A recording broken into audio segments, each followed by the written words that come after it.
Welcome to Part 4 of the Cognitive Theories lecture series.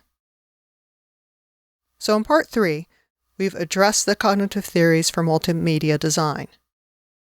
But before we go over the instructional design effects, there are 3 theories or effects where cognitive theory and instructional design overlap. These are modality, redundancy, and split attention. They not only overlap in terms of theory and design, but they also overlap each other. The modality effect. The definition is that working memory capacity can be increased by using auditory and visual working memory together rather than using one or the other alone. This is similar to synchronizing. And of course, that's the strength of multimedia, that it's easy to present information visually while providing supporting information through the narrative.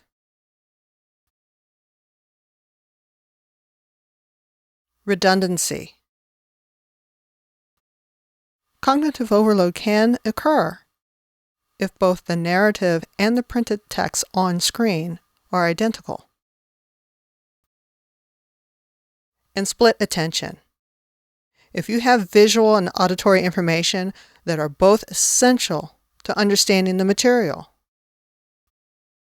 and you present this information simultaneously, it increases cognitive load.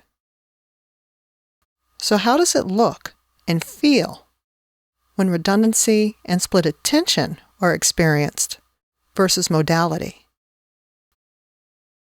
We have 2 examples to demonstrate these effects. Technology has always been an important factor for education, but the rapid development of internet and digital technology over the past decade is changing more than just the equipment used in the classroom. Kids' learning styles and school behavior are constantly being shaped by the growing presence of the internet. This section examines digital education and the need for digital literacy, while also looking at the pros, cons, and problem solutions of digital education.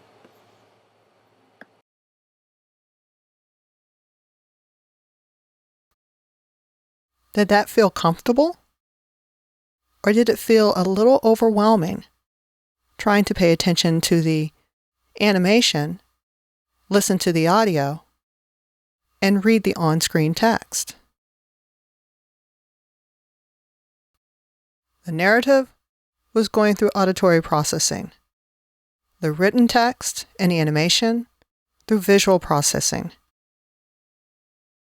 and your attention was split between all 3. On top of that, the redundant text and narrative added additional cognitive load. But let's step back one moment. This can have varying effects based on the experience of your learner. If your learner has prior knowledge of the topic presented, the redundancy will most likely be a distraction to them. But if the information is new to your learner, and especially if that information is complex, redundancy may actually assist in learning. A possible solution to this is to provide options, allowing your learner to control whether or not he sees captions, hears narrative, or displays the text. The recommended approach is to leverage modality, with the understanding that people learn better from animation with narrative rather than animation, narrative, and identical on-screen text. Technology has always been an important factor for education, but the rapid development of internet and digital technology over the past decade is changing more than just the equipment used in the classroom. Kids' learning styles and school behavior are constantly being shaped by the growing presence of the internet. This section examines digital education and the need for digital literacy while also looking at the pros, cons, and problem solutions of digital education.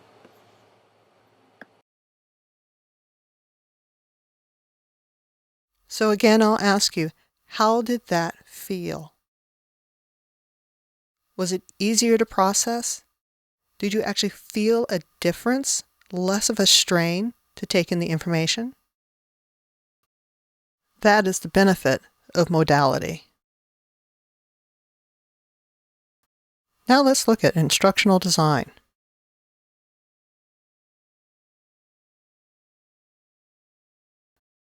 We'll focus on 4 specific instructional design effects. You'll be able to learn about these effects in more detail, plus some additional instructional design principles in your required readings. We'll first look at goal-free. The recommendation here is that problems should not be given with an end goal in mind. This causes your learner to have to maintain several conditions in his working memory while they attempt to solve the problem. If the problem is goal-free, then it actually reduces that extra cognitive load. An example would be a geometry problem. In a problem like this, a means-end problem, your learner is more likely to make a higher number of errors. Your learner will have to keep the sub-goals, the angles DEA and angles DBG, in his working memory as he attempts to solve for x. So the sub-goal and the goal are being held in working memory simultaneously. Although this may be effective for problem solving, since it increases cognitive load, it's ineffective for learning. So how would you present this as a goal-free problem? Well, first let's remove the sub-goals. Then we can eliminate the solve for x. And we'll revise the goal from means-end to goal-free, and ask the learner to solve for as many angles as he can. Since there are no longer sub-goals, only one goal is held in working memory. You've reduced the cognitive load while still satisfying the proof of learning.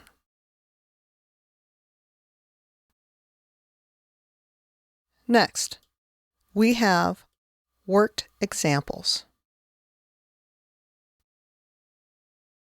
You can greatly improve learning if you provide worked out examples of problems before the learner works out similar problems for themselves. It's almost a form of pre-training. It helps to scaffold the learning and establishes a level of prior knowledge to apply to the problem presented. In the case of multimedia instruction, if it's engaging enough to cause the learner to study the example in detail, it may actually be more effective than having worked out the problem themselves. The most effective format is for your learner to study the worked example and then immediately after, try to solve a problem with similar features. Even as worked out examples offer an opportunity to leverage segmenting and pre-training, worked examples are not appropriate for all learners. Learners with prior knowledge of the subject will find this form of instruction redundant and may actually suffer the consequences of this redundancy. The next instructional design effect is problem completion. With this effect, you provide a goal state and a partial solution, and then require learners to complete that partial solution. So your learner has to carefully study the partially worked example and then apply what they've learned to actively solving the problem.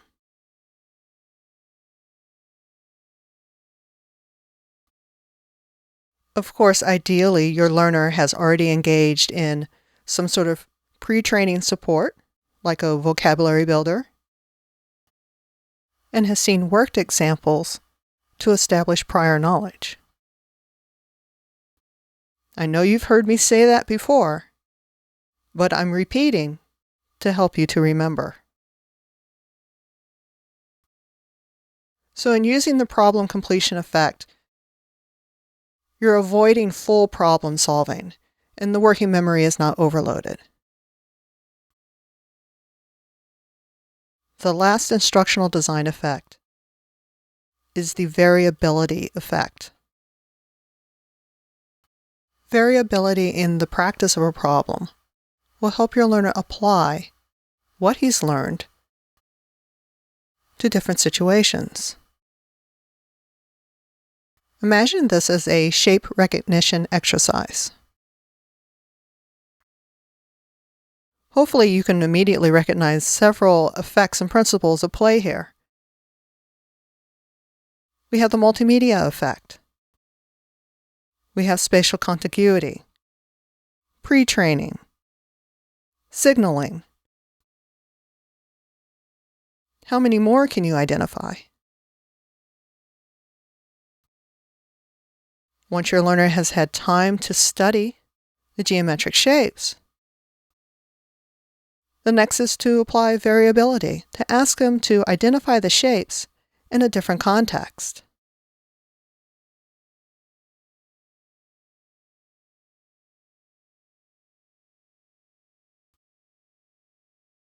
So this is where we're going to stop with instructional design.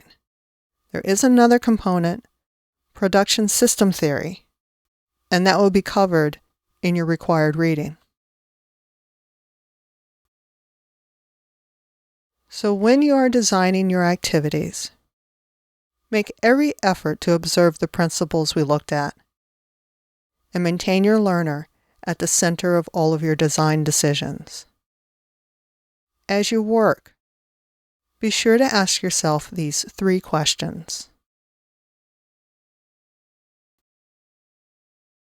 First, does my activity take advantage of the dual channel structure of the human information processing system?